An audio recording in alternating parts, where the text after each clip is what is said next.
certainly a lot to unpack with this budget, and we are joined now by Finance Minister and Deputy Prime Minister Chrystia Freeland to help us do just that. Hi, Minister Freeland, good to see you.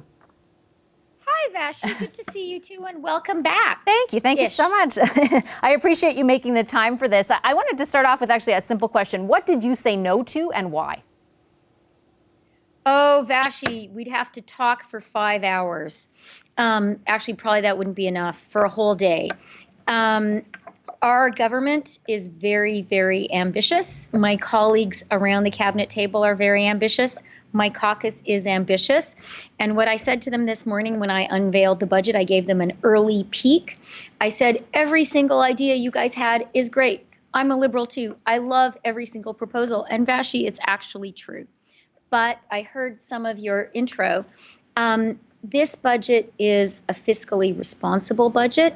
It was really important for us to be clear with Canadians that that period of extraordinary COVID spending, it was necessary. It worked. 112% of the jobs we lost during COVID are back. So jobs are higher. The unemployment level is lower than it was before COVID. The economy is bigger than it was before COVID. That's fantastic, but it cost a lot of money. And one of the things that was really important to do in this budget is kind of change gear and say, period of extraordinary COVID spending is over. Now we are back to a fiscally responsible path and some real investments in growing Canada's long-term economic capacity. Beyond growing Canada's long-term economic capacity, in the short term, I know you're as familiar as I am with Canadians who are worried about how much their life costs right now. And it seems to me that in particular, your budget focuses on how hard it is to buy a home and to afford one. On the issue of the money that you have targeted towards building new homes, for example, or to the housing strategy that you talk about today, I recall covering a 2017 budget that did the same thing, that promised tens of thousands of new homes, billions of new dollars, and it did not materialize anywhere close to what your government promised. Why should Canadians trust that this time around will be any different?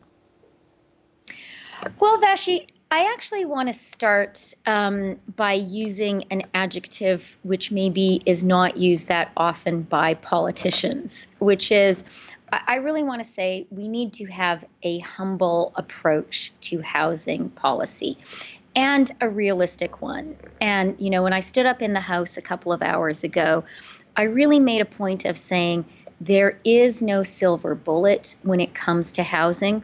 This budget is not going to mean that tomorrow every single Canadian can own a home in the neighborhood where they would like to live. That is not realistic, and that is not a promise that I'm making, because Canadians are smart and they wouldn't believe it and they would be right not to. What is new and different about this budget is, I would say, 3 things on housing.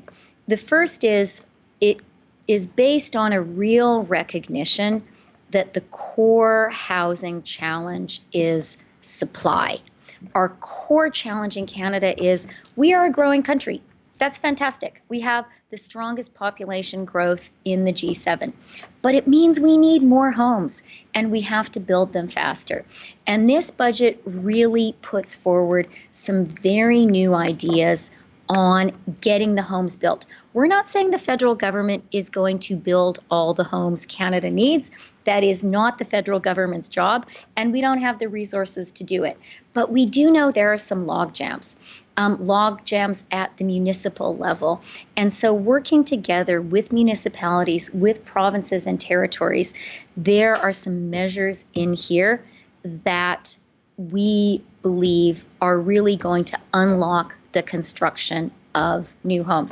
But I did say, and this is really important, it is not one single budget that is going to solve this. This is going to be something that we have to keep on working on year after year after year. And certainly I'm not implying that the federal government is the one who's supposed to fix it all. But your government did make a promise in 2017. And since then, we've seen the prices of homes nearly double. So why would a Canadian watching tonight say, okay, this time it's not going to be the same thing. This might actually make a dent. It might actually make it a bit easier. I'm not saying a silver bullet, but a bit easier when really your government has failed to do so, even though you promised in the past. Well, I I would just, I actually really trust Canadians to be smart.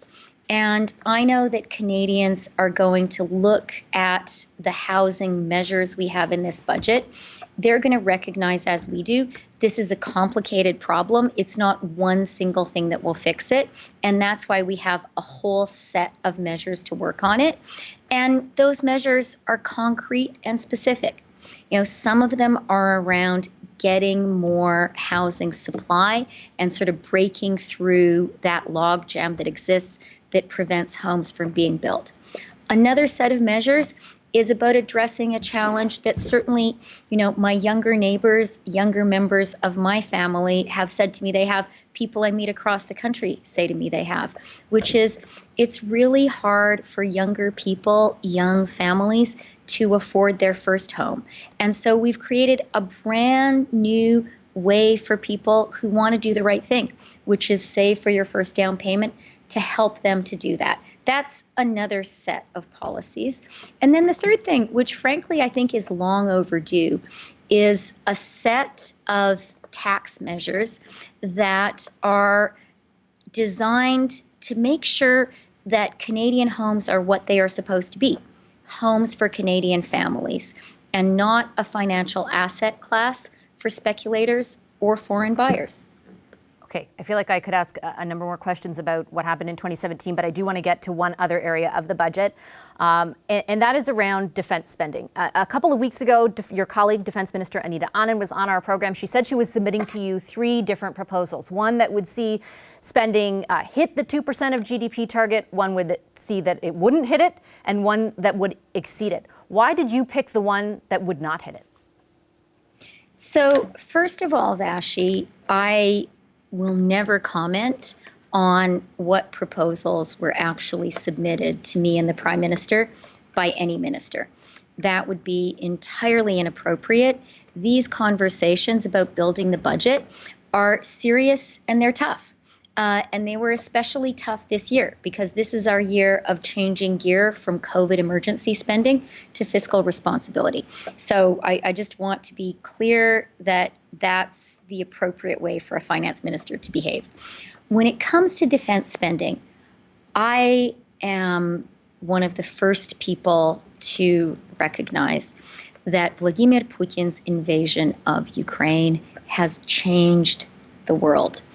And, I really am so certain that he represents, he is a war criminal, and he is a threat not just to Ukraine, but to the whole world.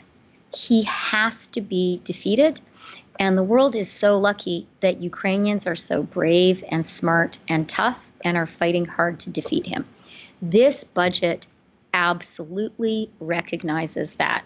And that's why in this budget, there is $500 million available right now for our government, for our Minister of Defense, our Minister of Procurement to go out and buy Ukraine the weapons it needs. That is an immediate answer to Canada's most pressing security problem, and I'm glad it's there. On defense more broadly, the budget also recognizes that this is a changed environment, that the world is a more dangerous place. And that's why there is a significant increase in military spending, an additional $8 billion overall. But you were asking me, I thought quite rightly, Vashi, when it came to housing, about ability to deliver and execute on plans in the budget. And I think that's an important question. And we as a government should never put forward plans that we are not sure we can execute on them. I thought about that a lot when we put forward our child care plan last year. And that's why it was really important for me and for us to deliver on it. You and I have spoken about housing in the same really appropriate way. And when it comes to defense spending, something very important for me and for our government is to say, yes, we do need to do more. The world is a more dangerous place.